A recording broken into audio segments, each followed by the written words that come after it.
I was the new kid at Southern High School, Pennsylvania, stepping into my junior year with no friends and no idea what I was getting myself into.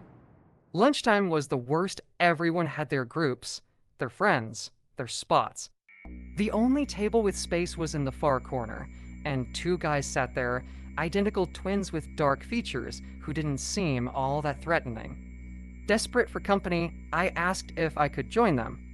They glanced at each other, then one shrugged and said, "Sure." Their names were Antonio and Bruno.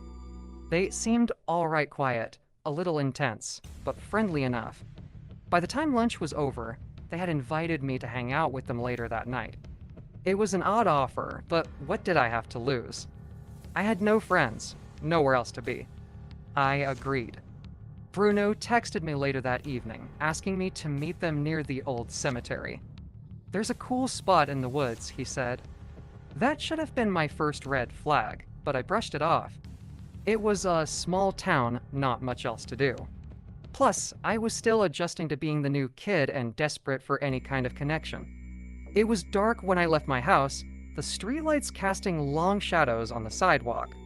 As I got closer to the cemetery, the unease set in. I was meeting to strangers in the woods, near a graveyard at night. Every horror movie glitch flashed through my mind, but I pushed those thoughts aside. This was just a chance to make friends. Right? When I reached the cemetery, I texted Bruno to let him know I was there. He responded instantly, telling me they were already in the woods by a small lake. He even sent me his location to guide me. My nerves were on edge, but I convinced myself that this was just their way of showing me a hangout spot. So I entered the woods, my phone's flashlight my only source of light, branches clawing at my clothes as I pushed deeper into the forest. I called out their names, Bruno, Antonio, but there was no answer. The night was unnaturally quiet, save for the crunch of leaves under my feet. I felt like I was being watched. Suddenly, I heard footsteps, slow, deliberate. I froze, listening as the footsteps grew louder. Is this a joke? I shouted into the darkness. No answer. Panic surged through me, and I turned to leave.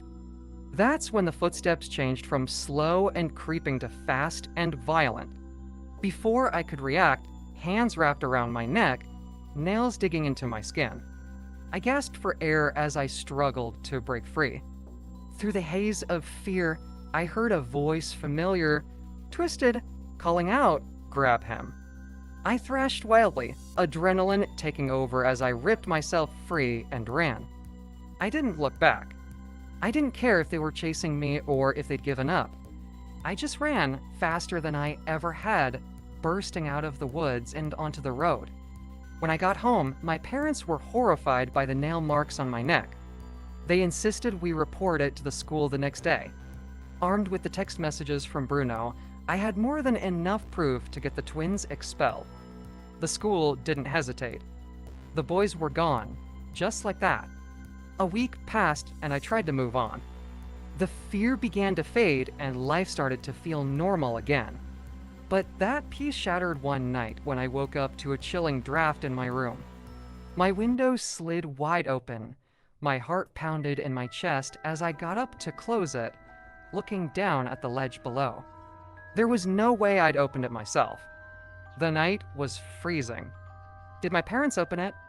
It didn't make sense. I went to my parents' room, asking if they had opened my window. My mom, groggy and confused, said no. Now my voice was shaking. I told her someone had opened my window. My dad, still half asleep, brushed it off as me being paranoid.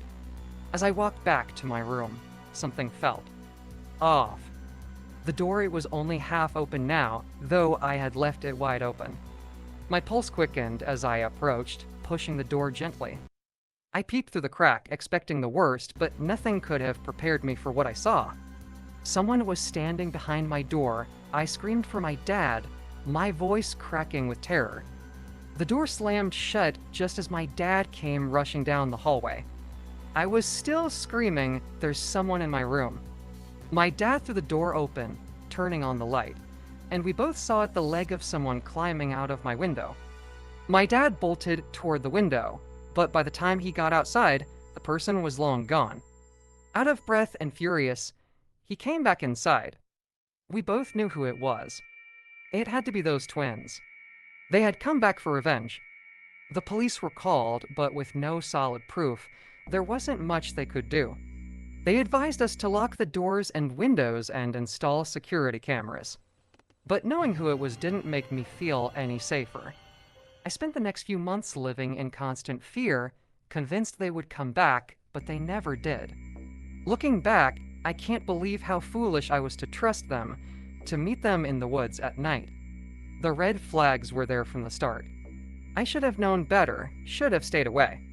But that's the thing about bad decisions, they only make sense after it's too late. Now, every time I walk by that cemetery, a shiver runs down my spine. I know I got lucky. It could have ended much worse, and next time, I won't be so foolish.